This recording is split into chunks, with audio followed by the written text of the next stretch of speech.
Well, hey there guys, and welcome back. On this week's show, replacing the sanding disc on your disc sanders.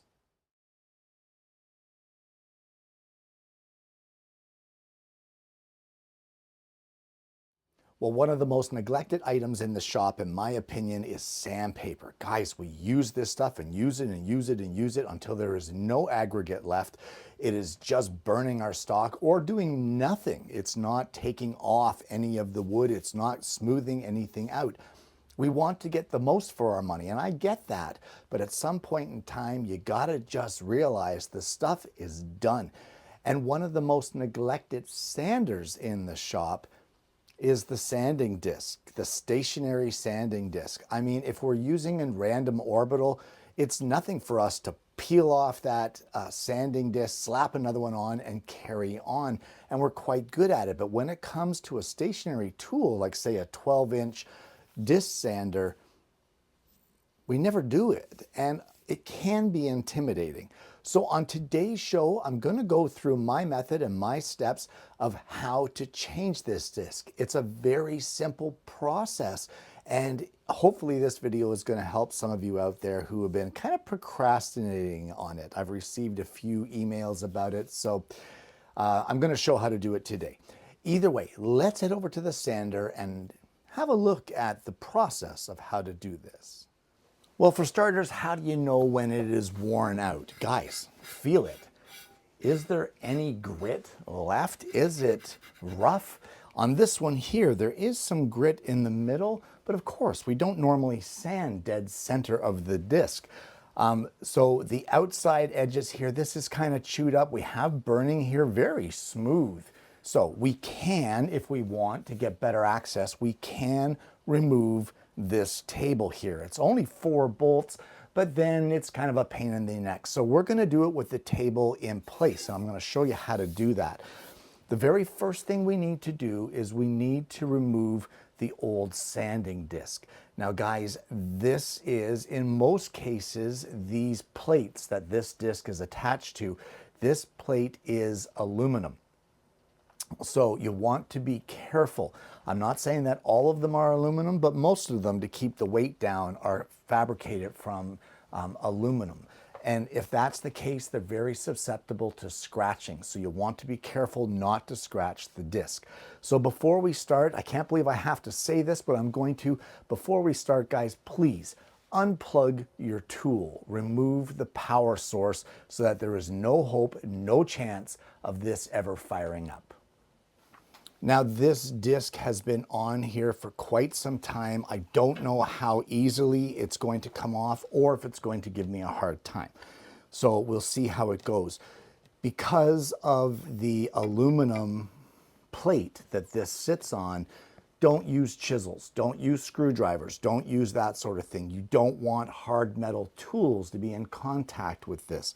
So I have a 1-inch putty knife.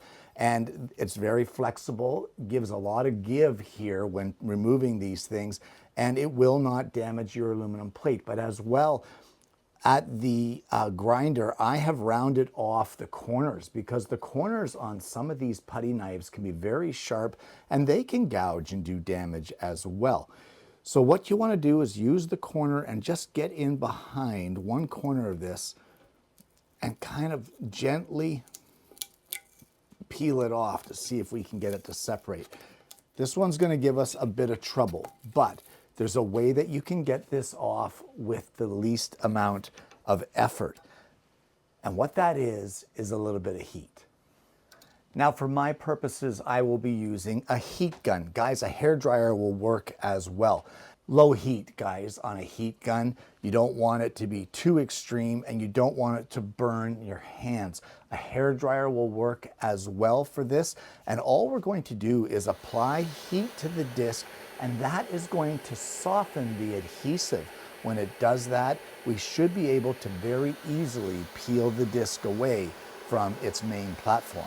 Now you may note that I am using needle nose pliers here to hold onto the disc. That is just to prevent me from burning my hands with the heat gun. As well, guys, the adhesive can get hot. And of course, if it gets hot and you touch it with your fingers and it sticks to your fingers, well, you've got yourself a nasty burn. So it's up to you, but I would suggest using pliers of some kind to hang on to the disc while removing it. Well, we've got the disc halfway removed. We're going to just fold it over on itself now so that it's not going to stick back onto our disc. We're going to fold this back up, spin this, and then we'll start from the opposite side.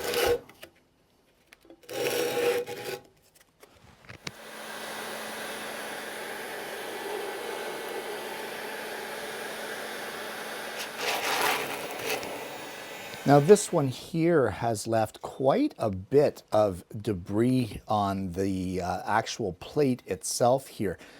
I've never seen one leave this much debris, but that's okay. This disc has been on here for quite some time, and that happens.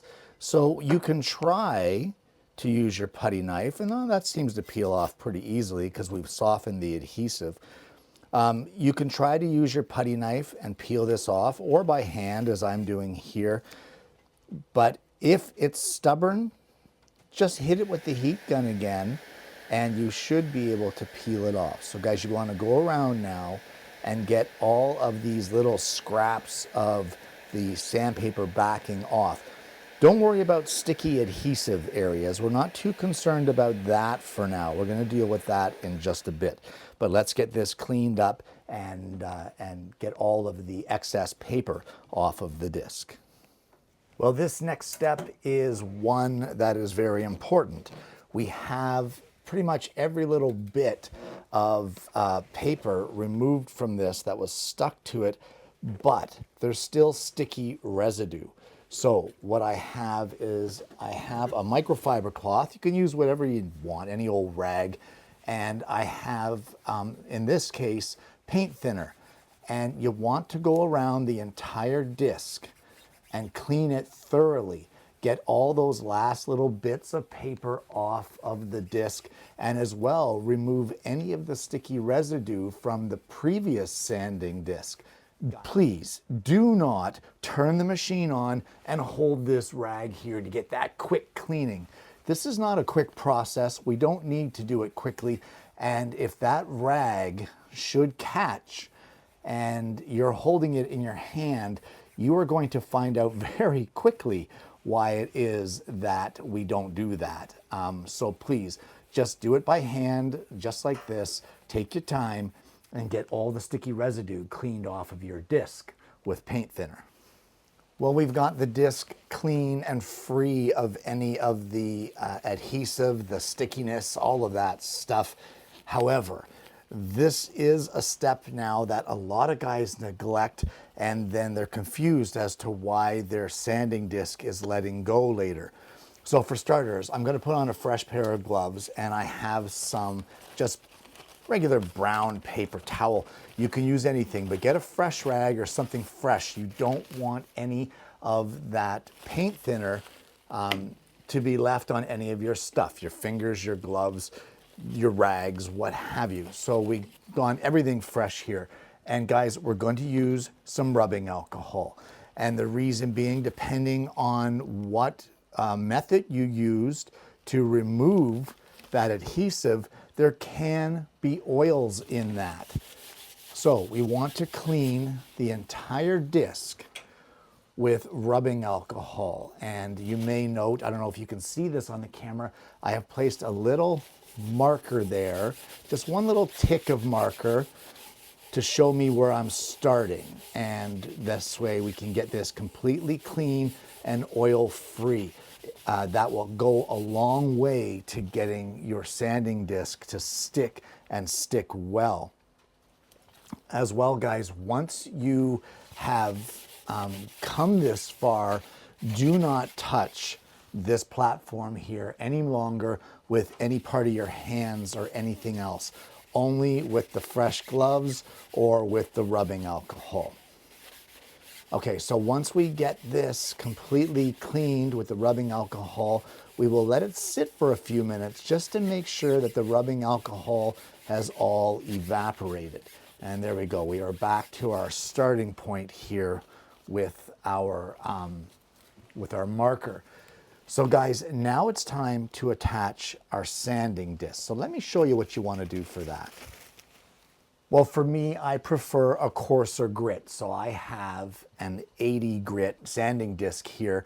It is adhesive backed. You don't have to use adhesive backed. If you can't get that, you can spray this with spray adhesive, allow it to dry up for 2 minutes before adhering it to your disc. But I would suggest, if you're going to use that method, I would suggest removing this table. So what we're going to do is we're going to peel back about 1/3 of our paper here, just like that. And we're going to slide our disc down in behind our table.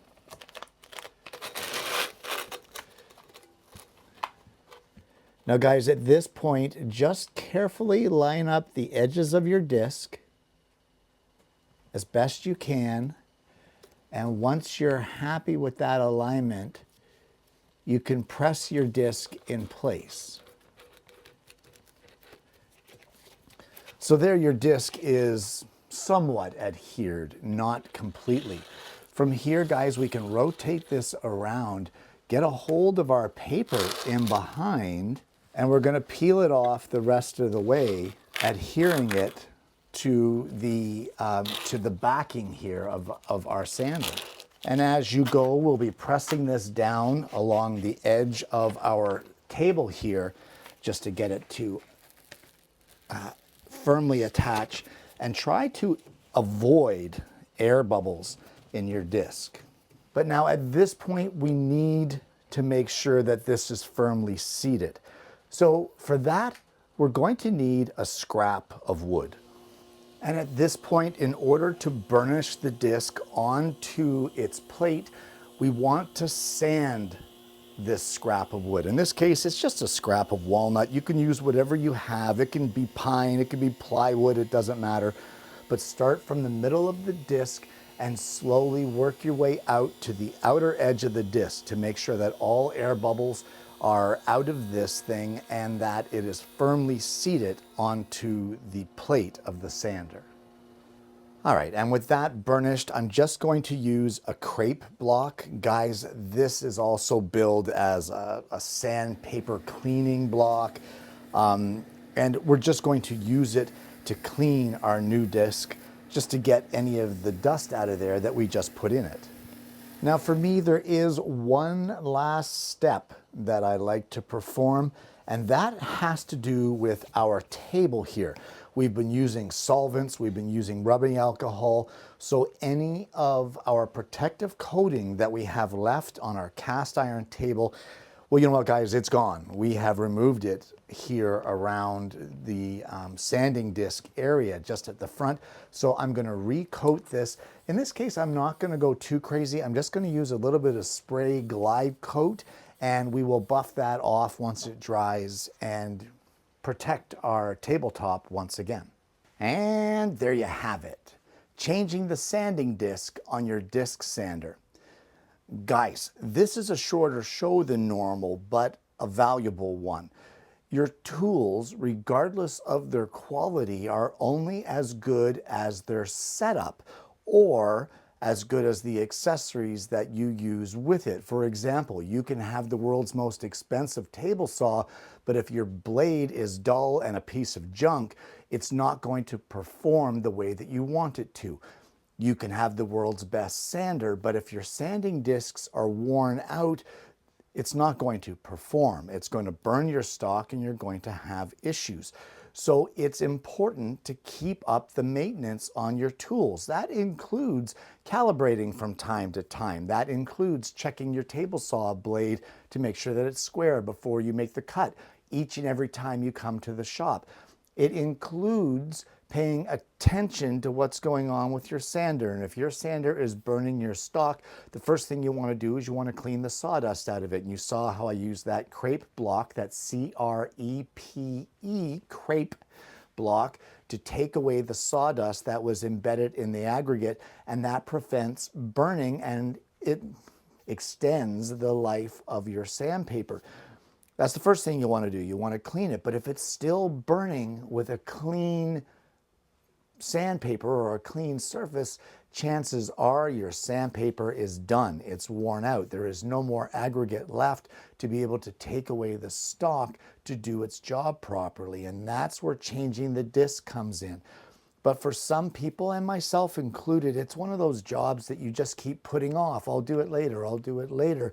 And for some people, they're just unsure of how to do it. And because of that, it's a little intimidating. So they leave it and continue to try to work with a sanding disc that is just worn out and will never perform for them. So that is how this show came about. I had people emailing me asking how to do it. And I thought, you know what, if I have folks that are asking me how to do it, maybe it's best to produce a short show on it and show you guys my method of doing it, and you can apply it as you wish. Now guys, that coating the table with Glide Coat, you don't have to use Glide Coat. For years I've used paste wax. I've used all kinds of things to coat the cast iron surfaces. Most recently, I actually like Autosol metal polish. It does a great job of cleaning it up, but it also protects it and coats it. I'll put a link to that down below if you're interested. I use the Glide Coat spray today just because it was quick, it was easy, and I wanted to give a different option other than paste wax or polish. So it's up to you what you want to use. I'll try to put a link to the Glide Coat down below as well. Just be forewarned, Glide Coat is not cheap. So don't be too sticker shocked when you see that. Either way, guys, great little process here. The sander's back to normal. Looking forward to putting this back into action. And hopefully it's helped you to motivate you to change your sanding discs. Guys, I want to thank you so much for tuning in this week. I hope you found the content useful. If you haven't already, if you found any part of today's show fun, informative, knowledgeable, entertaining, why not like and subscribe to the channel? We have an incredible audience base here, and I'm hoping that you're going to consider becoming a part of that. Guys, thanks again for tuning in. I hope that you're going to have a look at your tools, maybe tune them up a bit, see if maybe your disc sanders need some disc replacements. I hope that you're going to try this one for yourself, but more importantly, I hope you're going to join me again next week when I bring you yet another Alternative Tuesdays.